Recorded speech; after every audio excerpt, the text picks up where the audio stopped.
আজ থেকে প্রায় ২.৫ বছর আগের গল্প। ডাচ ক্লাব আয়াক্সের সোনালী দিন চলছে তখনও।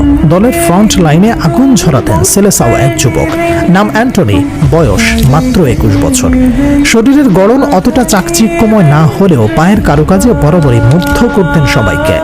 ২০২২-২৩ মৌসুমে আয়াক্সের জার্সিতে মাত্র ৩ ম্যাচ খেলার সুযোগ হয় অ্যান্টনির। তাতেই ২ বার গোল করে ও ২ বার সতীর্থদের দিয়ে গোল করিয়ে বসান।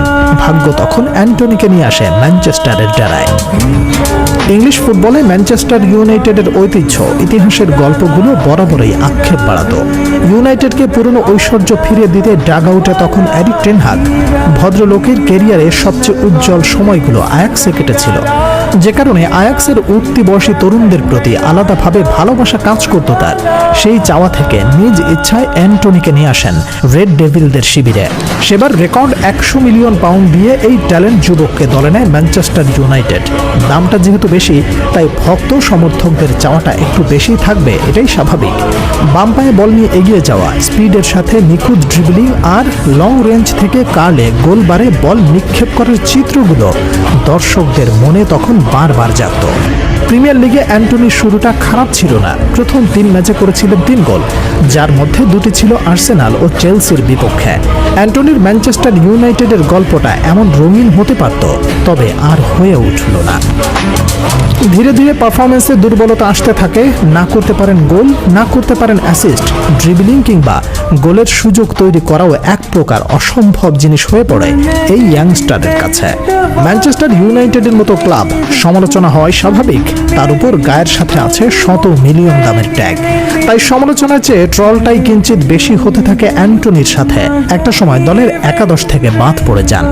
সব মিলিয়ে গত ২.৫ বছরে রেড ডেভিলদের হয়ে ৯৫ ম্যাচে জার্সি গায়ে জড়ানোর সুযোগ হয় অ্যান্টনির। এই সময় গোল করেন মাত্র ১২টি।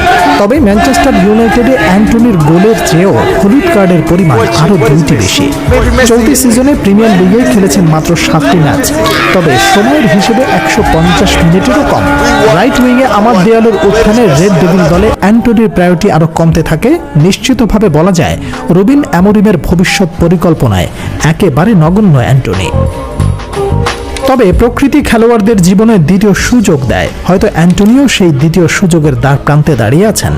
লা লিগার মিডল অর্ডারের দল রিয়াল বেটিস এবার এই ব্রাজিলিয়ানকে ৬ মাসের লোনে নিতে আগ্রহ প্রকাশ করেছে। গত অক্টোবর থেকে লা লিগায় মাত্র একটি ম্যাচ জিতেছে দলটি। গোল খরা কাটানো রিয়াল বেটিস আছে লা লিগার ১১তম স্থানে। এই সিজনে বেটিসের দলে যোগ দেয়া আর এক ব্রাজিলিয়ান ভিটর রোকেও সেভাবে নিজেকে মেলে ধরতে পারেননি। তবে ক্লাবটি যেহেতু মিডল টেবিলের, তাই এক্সপেকটেশন জায়গাটাও ঠিক মধ্যম পর্যায়ে রাখা মানায়। বিশাল অর্থে ইংল্যান্ডে পাড়ি দেয়া, বড় আশা দেখিয়ে হতাশার সাগরে ডুবে যাওয়া, ট্রল, সমালোচনা, ইংলিশ মিডিয়ার ঝড় তোলা, সবকিছু একদিকে রেখে এই মুহূর্তে বেটিসের মতো মধ্যম পর্যায়ের ক্লাবে যাওয়া হতে পারে অ্যান্টনির ক্যারিয়ারের বেস্ট ডিসিশন। গোল অ্যাসিস্ট না পাক, অন্তত যথেষ্ট গেম টাইম পাওয়া যাবে স্প্যানিশ দলটিতে।